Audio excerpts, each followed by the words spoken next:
काही दिवसात मराठा आरक्षणासाठी आंदोलक ज्या प्रामाणिकपणे ज्या तडफेने लढत होते, झुंज देत होते, त्या संबंधाने त्यांच्या समर्थनार्थ मी सातत्याने माझी भूमिका मांडत राहील। कारण बाकी काही असलं तरी निकाल काय लागायचा तो लागेल, पण कोणाची अन्नापाण्याची रसद तोडली जाऊ नये यासाठीची प्रामाणिक भूमिका आम्ही मांडली।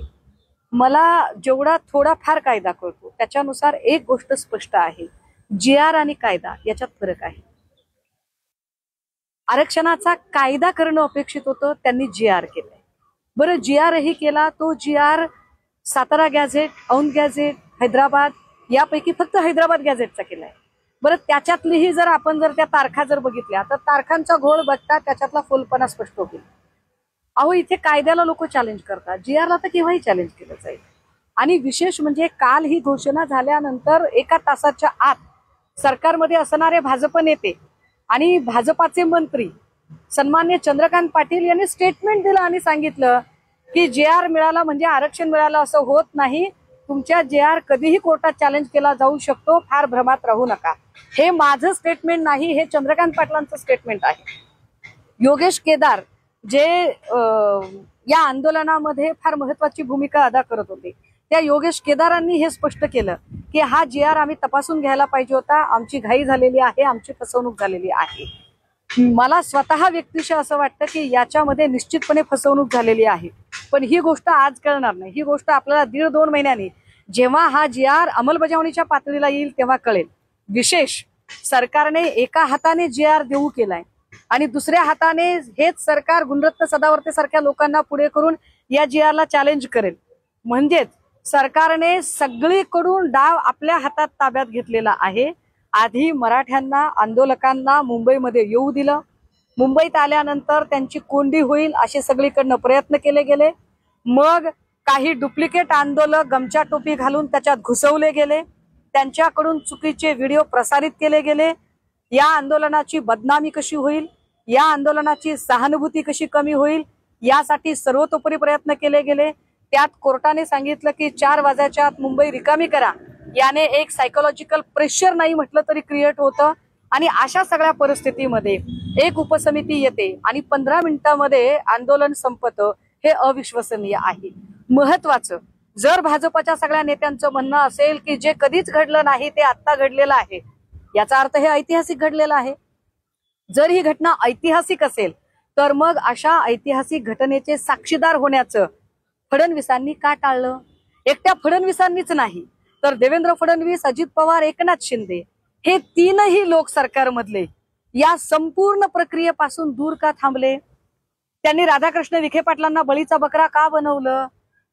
या सगळ्यांमध्ये बरं, आंदोलकांवरचे गुन्हे मागे घेऊ, नंतर अभ्यास करतो आम्ही।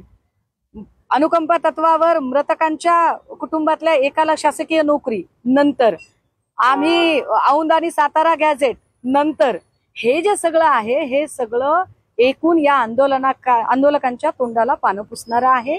या सगळ्यांची कदाचित आत्ता माझं म्हणणं काही लोकांना पटणार नाही, पण हे फार पोटतिडकीनं आणि जबाबदारीनं सांगते की फडणवीसांनी आपला डाव साध्य केलाय। तो डाव याही अर्थानं साध्य केलेला आहे की ज्या पद्धतीने काल सगळे भाजपचे लोक सांगताहेत की एकाही मराठा नेत्याला जे जमलं नाही ते फडणवीसांनी करून दाखवलं, याचा अर्थ इथलं संपूर्ण मराठा नेतृत्व मोडीत काढण्याचं पाप एका अर्थाने फडणवीसांनी काल केलेलं आहे। की इथला एकाही मराठा नेता हा राज्य करू शकत नाही, सरकार चालवू शकत नाही, तो नालायक आहे, अशाच त्याचा आशय आहे। आणि विशेष याचा प्रतिवाद एकानेही केला नाही। खरं तर एवढं मोठं स्टेटमेंट आल्यानंतर की एकाही मराठा मातबर नेत्याला जमलं नाही, हा सरळ सरळ एकनाथ शिंदे आणि अजित पवारांवरती कुरघोडी होती। पण या संबंधाने ना एकनाथ शिंदेचा एखादा प्रवक्ता नेता कुणी बोलला, ना अजित पवारांचा एखादा नेता प्रवक्ता बोलला। विशेष ज्या अजित पवारांच्या आशीर्वादाने अजित पवारांच्या पक्षातले नेते जे कर्जमुक्त आणि दोषमुक्त झालेले आहेत, ज्यांना क्लीन चिट मिळालेले आहेत, त्यातल्या एकानेही अजितदादांची बाजू काल मांडली नाही। याचा अर्थ फडणवीसांनी सगळ्यांना चारी मुंड्या चित करून अतिशय कपट नीतीने आंदोलकांच्या सुद्धा तोंडाला पाणी पुसण्याचा प्रकार केला आहे। दुसरीकडे ओबीसीचं देखील आंदोलन आता ठिकठिकाणी पाहायला मिळत आहे। आणि हे बघा, ओबीसीच्या आंदोलनाच्या बद्दल एक सांगितलं गेलं पाहिजे. मी स्वतः ओबीसी आहे, परंतु आता जे ओबीसीचं नाव घेऊन जे बोलणारे लोक आहेत, मला ते लोक आतड्याचे वाटत नाही, ते कातड्याचे वाटतात. कारण आतड्याचे आणि कातड्याचे हा एक फरक असतो ओबीसी मधला.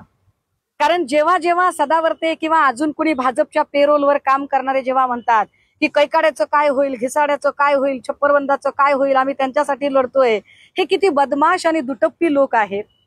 या दुटप्प्यांनी एकदा उत्तर द्यावं की असं कोणता असा मतदारसंघ आहे की ज्या मतदारसंघातनं एक छप्परबंद, सिक्कलगार, माकडवाला, अस्वलवाला, दरवेशी, रामोशी, बेरड, बेलदार, बेस्तर, कंजारभाट, लाडलक्ष्मी, नंदीवाला, फासेपारदी, पालपारदी, राजपारदी, गायपारदी, वैदू, चंदनवाला एक आमदार झाल्याचं उदाहरण दाखवावं, एक मंत्री झाल्याचं उदाहरण दाखवावं, एक असा दाखवावा कुडमुड्या जोशी, पोपट जोशी की जो तुमच्या मंत्रिमंडळात बसलाय, जो एखाद्या मोठ्या महानगराचा महापौर आहे.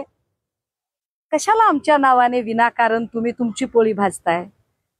गोर गरीब जो ओबीसी आहे, जो मायक्रो मायनॉरिटीतला ओबीसी आहे, त्याचं कधीच भलं झालेलं नाही. आत्ता जो खेळ चाललाय तो कळसूत्री बाहुल्यांचा खेळ आहे आणि या कळसूत्री बाहुल्यांचे सूत्रधार फडणवीस आहेत, ज्यांना ओबीसींचे खरे प्रश्नच कळले नाहीत, ना इथल्या मायक्रो ओबीसींचे प्रश्न कळलेत. ते कळले असते तर मुख्य प्रवाहातल्या राजकारणामध्ये जो तळागाळातला मायक्रो ओबीसी आहे तो आला असता. त्यामुळे भाजपच्या पेरोलवर काम करणाऱ्या लोकांनी ओबीसींच्या प्रश्नावर बोलणं म्हणजे कातडं पांघरून बोलणं आहे. हे आतड्याचे लोक अजिबात नाही.